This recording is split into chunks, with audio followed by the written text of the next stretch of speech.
Mesdames, Messieurs, bonsoir. Il est 20h, les titres du journal.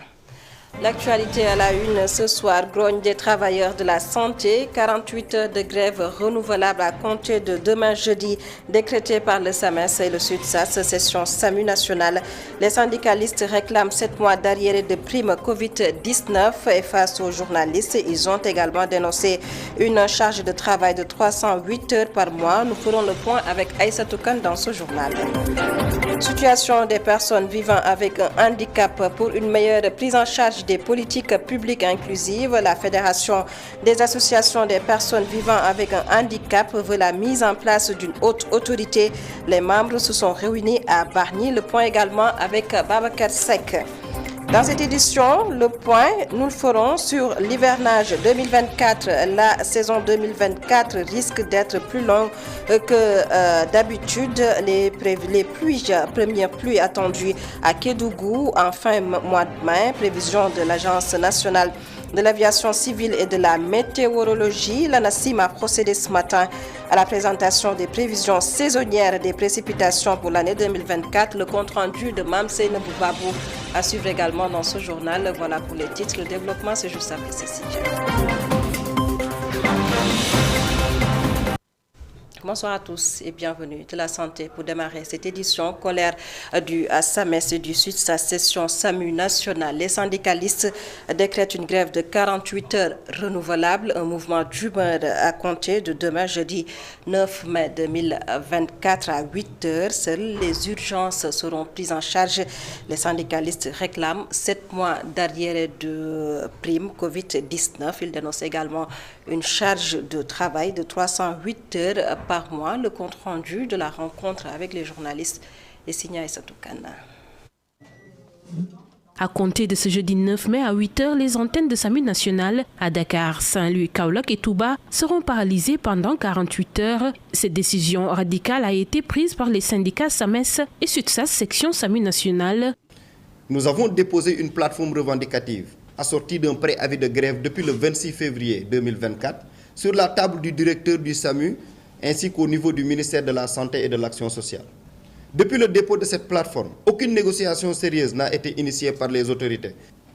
Le SAMU national, avec ses différentes antennes régionales qui, en passant, n'ont aucun statut officiel, à savoir les antennes de Diourbel, de Saint-Louis et de Kaolack, observera un arrêt de travail de 48 heures renouvelable avec respect des urgences primaires à compter du jeudi 9 mai à 8 heures. Les travailleurs du SAMU national dans une impasse, le délégué du personnel rappelle leurs revendications. Le paiement intégral de nos 7 mois d'arriérés de primes Covid-19 et la généralisation des primes NEPAD pour l'ensemble du personnel contractuel. Le paiement des arriérés de nos indemnités de représentation médicale et paramédicale, ainsi que l'effectivité du paiement mensuel de cette dernière. L'avancement du personnel, le financement de la formation diplômante, sachant qu'il y a un budget alloué au SAMU national uniquement pour la formation. Le remplacement de notre IPM qui est inutilisable, le personnel veut se soigner, mais n'ont pas accès aux soins du fait d'un IPM qui est inefficace. L'absence de frais de déplacement dans nos évacuations sanitaires de région en région. Le personnel insiste sur la nécessité de recevoir le respect et la considération qu'il mérite de la part de l'administration. À savoir la directrice des ressources humaines, le chef de service administratif et financier et l'agent comptable principal qui ne cesse d'agir à l'encontre de ces braves personnes qui sacrifient tout au service de la population. Dans l'attente d'une réponse de l'administration, le personnel des urgences préhospitalières du SAMU national reste déterminé à faire entendre leur voix, rappelant que la santé et la sécurité de tous dépendent également de leur bien-être professionnel. Aïssa Toukan, au chapitre des revendications, toujours, les femmes syndicalistes réclament la ratification de la Convention 590 de l'Organisation internationale du travail OIT, une demande des femmes leaders des centrales syndicales. Et c'était à l'occasion du séminaire de renforcement de capacité à l'initiative du ministère du Travail. Je vous propose de suivre la réaction de Aïssata Sall, membre de l'UNSAS, au micro de Muntaga Kana. Ces revendications donc, sont multiples, mais nous pouvons mettre quand même en exergue aujourd'hui la ratification de la C190. Pourquoi la ratification de la C190? Je l'ai dit tantôt dans mes propos. C'est un point qui est revenu à 2 fois donc, comme ordre du jour. La C190 et sa recommandation 206 de l'OIT fait allusion donc, aux violences, au harcèlement de l'être humain. De l'être humain. L'homme avec un grand H, donc femme comme homme, donc dans le milieu du travail. Mais le constat, c'est que nous, femmes, nous subissons plus, raison pour laquelle nous l'avons porté, pour dire qu'il est temps. Le Sénégal est un pays quand même qui se distingue de par le respect des normes. Aujourd'hui, nous ne comprenons pas pourquoi nous, femmes, que cette convention n'est pas ratifiée. Pourtant, le Sénégal l'a adoptée. Et la ratification de cette convention nous permettra quand même de réajuster notre arsenal juridique. Dans plusieurs secteurs, on dit que nous, femmes, nous réclamons à compétence égale, que chance doit être égale. À responsabilité égale, rémunération, c'est-à-dire salaire devrait être égal. Pourquoi? Parce que diplôme est égal. Tel n'est pas le cas. Et justement, en marge de cette rencontre, les inspecteurs du travail, le rôle qui a fait l'objet de débats sur les réseaux sociaux ces derniers jours. Le débat a été suscité également. Et sur la question, le ministre du Travail, de l'Emploi et des Relations avec les institutions s'est prononcé et préconise la revue du statut des inspecteurs du travail. Le compte-rendu du séminaire est signé Mountaga Kane. Interpellé sur une certaine mise en cause de l'efficacité des inspecteurs du travail, le ministre du Travail, de l'Emploi et de la Relation avec les institutions reconnaît que leurs pouvoirs sont limités.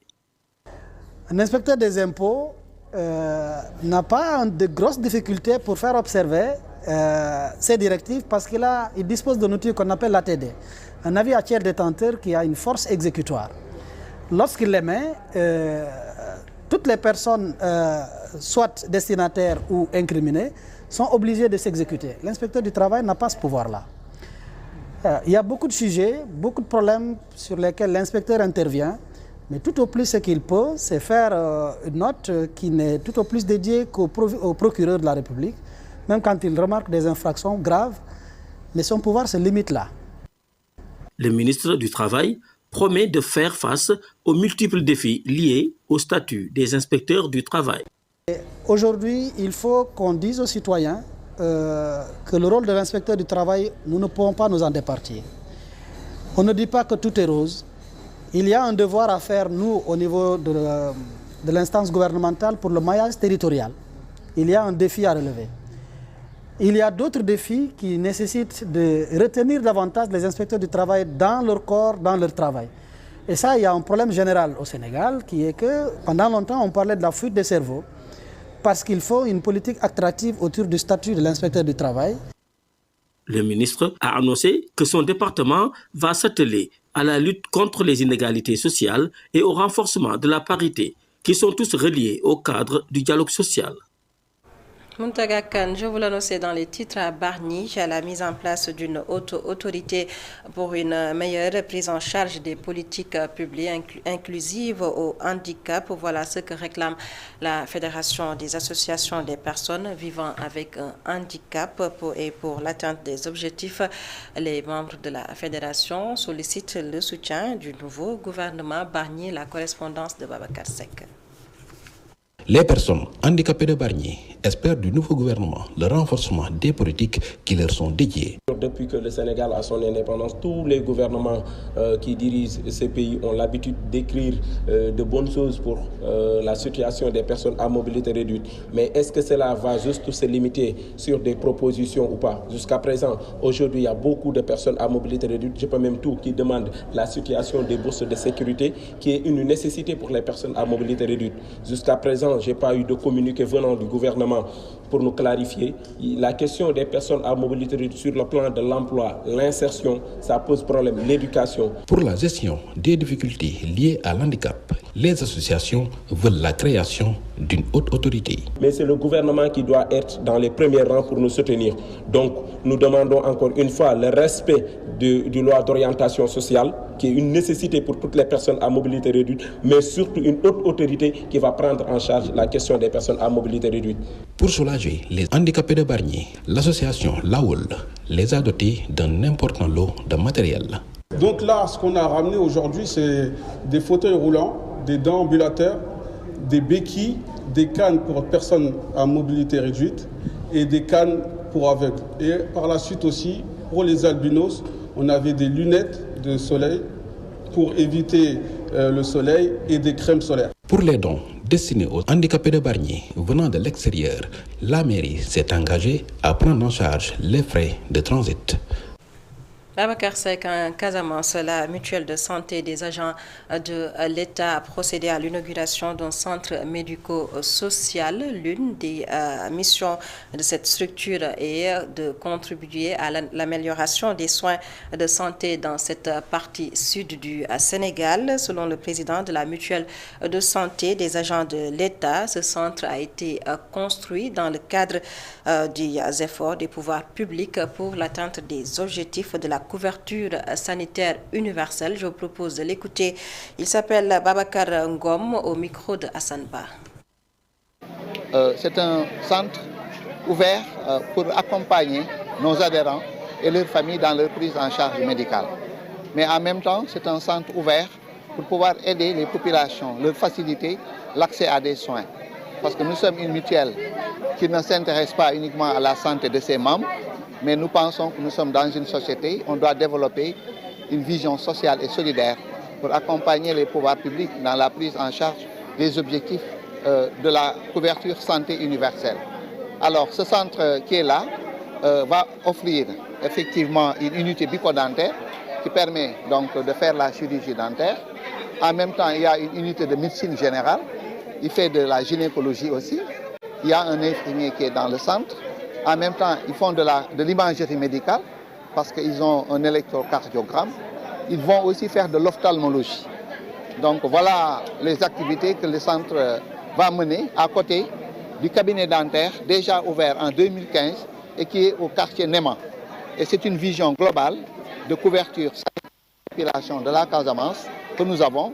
C'est la raison pour laquelle nous avons aussi ouvert, ça fait moins de 2 ans, au rond-point de Cap Skirring, vous verrez, là-bas, un cabinet dentaire de la mutuelle de santé des agents de l'État. Et pour le même principe, pour la même vision, accueille et les adhérents et les populations. Le sud du Sénégal toujours, et nous nous intéressons à la justice de proximité pour faire le point sur le travail des maisons de justice. Ces dernières ont traité plus de 900 000 dossiers depuis leur mise en place. L'Observatoire de la qualité des services financiers prône l'adoption de cette approche axée sur la médiation et la conciliation en réponse à la lenteur des procédures judiciaires. Une rencontre s'est tenue à Ziguinchor en présence de notre correspondant permanent à Sanba.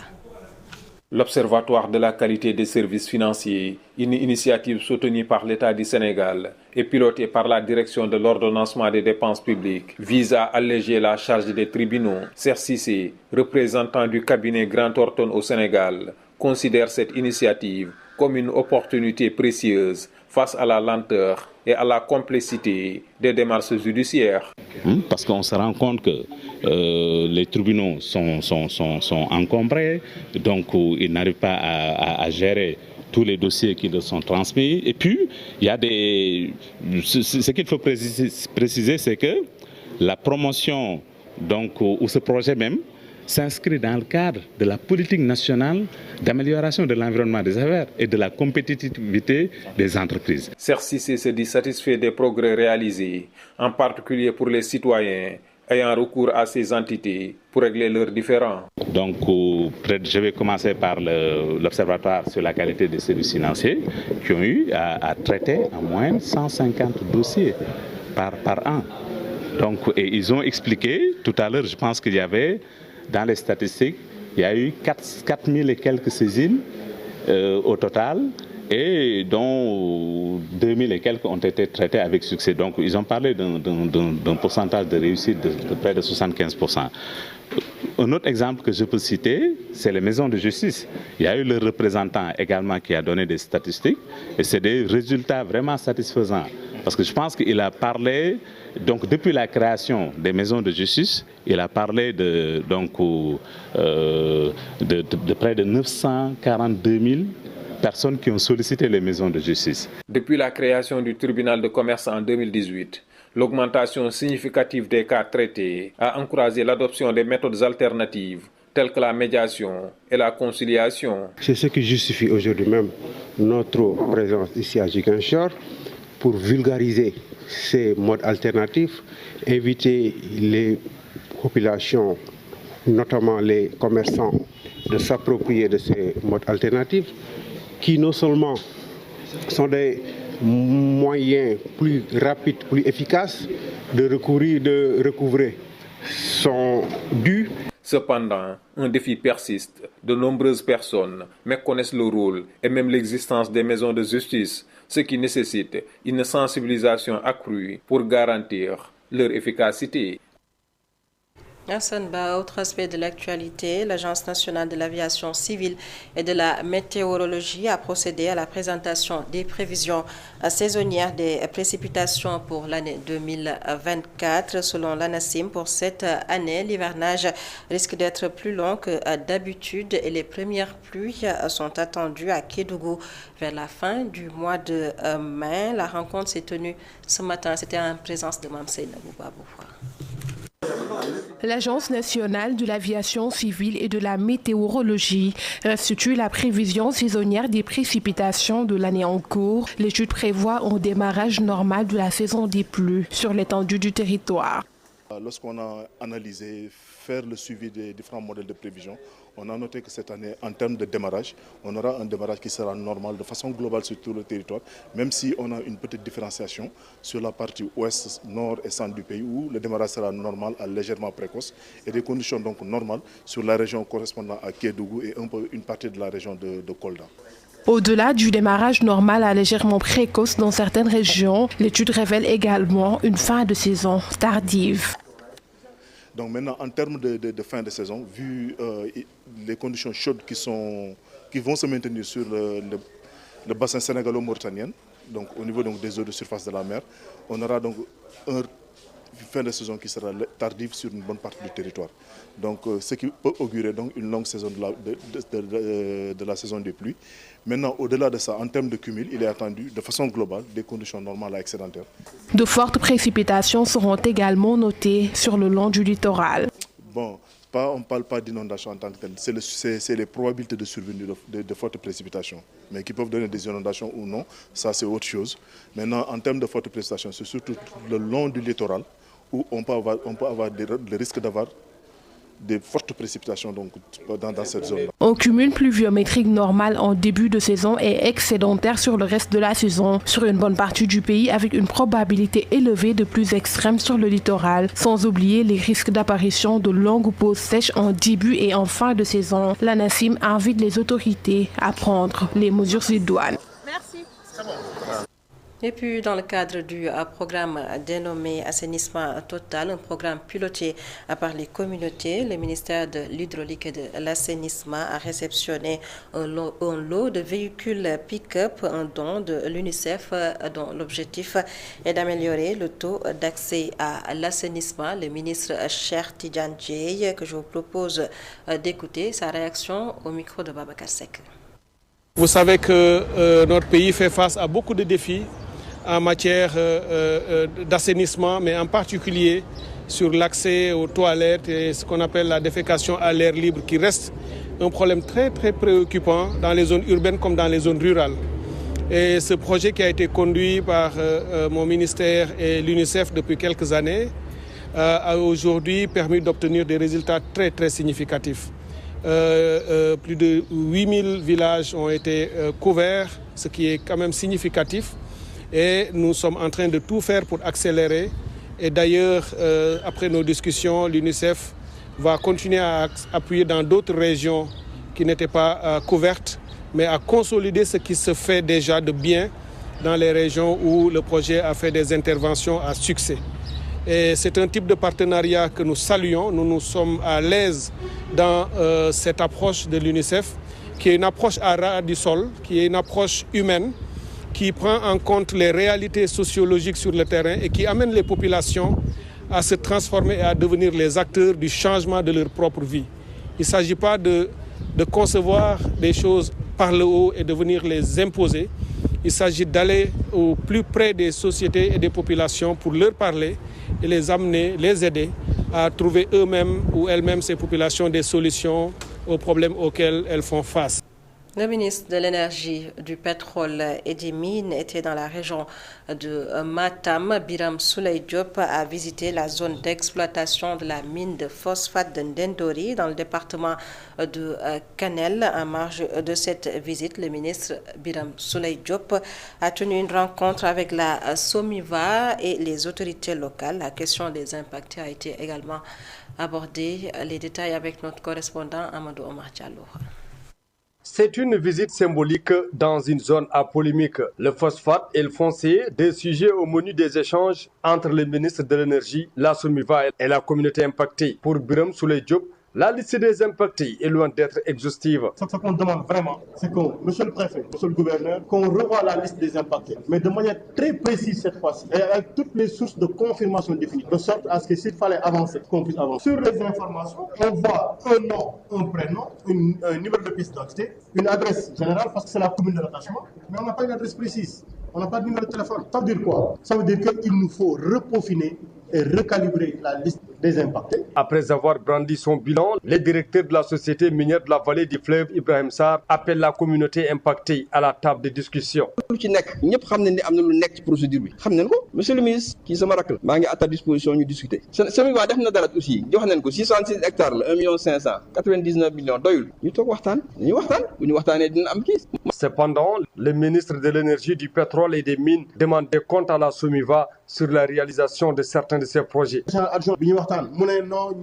Effectivement, en 2021, ay fournisseurs locaux à hauteur de 19 milliards, ay fournisseurs étrangers à hauteur de 1 milliard.